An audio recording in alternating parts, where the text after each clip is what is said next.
রেজিনের কাজ হঠাৎ কেন বন্ধ করে দিলাম? ক্যান্ডেল মেকিং এর পাশাপাশি রেজিনের উপরেও কিছু টিপস দাও দাদা।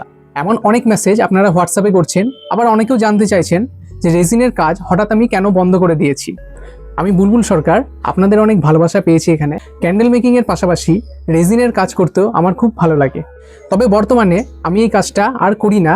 তার কারণও অনেকে জানতে চেয়েছেন। নিঃসন্দেহে বর্তমান মার্কেটে রেজিনের খুবই চাহিদা রয়েছে এবং কাজটাও খুবই সুন্দর। এখানে অনেক রকমের ক্রিয়েটিভিটি দেখানো যেতে পারে, কিন্তু আমি খুবই দুঃখিত, এই কাজের পেছনে একটি ডার্ক রিয়ালিটি লুকিয়ে রয়েছে, যেটা আপনাদের জানা অত্যন্ত জরুরি। সমস্ত কাজকে আমি সম্মান করি এবং এই রেজিনের কাজ করতে গিয়ে কিছু জিনিস আমি লক্ষ্য করি এবং পরবর্তীতে ভালোভাবে রিসার্চ করার পর বেশ কিছু ক্ষতিকর দিক আমি দেখতে পেয়েছি, এবং আমি মনে করি এই ক্ষতিকর দিকগুলি আপনাদের প্রত্যেকের জানা খুবই জরুরি। রেজিন সাধারণত দুটি পার্ট নিয়ে তৈরি হয়, একটি রেজিন এবং অপরটি হলো হার্ডনার। এই দুটি মিশলে কেমিক্যাল রিয়াকশন তৈরি হয়, আর এখান থেকে শুরু হয় স্বাস্থ্যের ঝুঁকি। রেজিন ওয়ার্কের খারাপ দিকগুলি একে একে আলোচনা করছি। শ্বাসকষ্ট ও ফুসফুসের সমস্যা। রেজিন থেকে যে ভ্যাপার বের হয়, সেই ভ্যাপার শ্বাসের মাধ্যমে ভেতরে গেলে বুক জ্বালা, শ্বাসকষ্ট, হাঁপানি এবং ফুসফুসের সমস্যা লক্ষ্য করা যায়। বদ্ধ ঘরে এই রেজিনের কাজ করা সবথেকে বেশি ঝুঁকিপূর্ণ। চোখের মারাত্মক ক্ষতি হতে পারে। রেজিন বা হার্ডনার চোখে গেলে ঝাপসা দেখা, চোখ লাল হয়ে যাওয়া, এছাড়া পার্মানেন্ট টিস্যুর ড্যামেজ হতে পারে। ত্বকের সমস্যা বা অ্যালার্জি।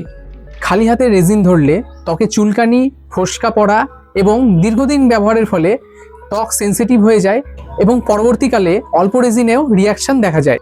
মাথা ব্যথা ও মাথা ঘোরা। রেজিনের গন্ধ নার্ভাস সিস্টেমের উপর প্রভাব ফেলে। এর ফলে মাথা ঘোরে, বমি বমি ভাব পায় এবং কনসেন্ট্রেশন কমে যায়। হরমোন ও লিভারের ক্ষতি। কিছু রেজিনে টক্সিক কেমিক্যাল থাকে, দীর্ঘদিন ব্যবহারের ফলে হরমোনের উপর প্রভাব ফেলে, হরমোনের ভারসাম্য নষ্ট করে এবং শরীর দুর্বল হয়ে যায়। এবার আসি যারা অলরেডি রেজিনের কাজ করছেন তাদের উদ্দেশ্যে। আপনারা কি কি সাবধানতা নেবেন? 1 নম্বরে, অর্গানিক ভ্যাপার মাস্ক ইউজ করুন, ভালো হ্যান্ড গ্লাভস ইউজ করুন এবং চোখে অবশ্যই সেফটি গগলস ইউজ করুন। খোলামেলা বা ভালো ভেন্টিলেশন যুক্ত জায়গায় কাজ করুন, বাচ্চাদেরকে দূরে রাখুন এবং কাজ শেষে ভালোভাবে হাত ও মুখ সাবান দিয়ে ধুয়ে ফেলুন। এই 6টি জিনিস মানলেই আপনাদের 70 থেকে 80% ঝুঁকি অনেকটাই কমে যাবে।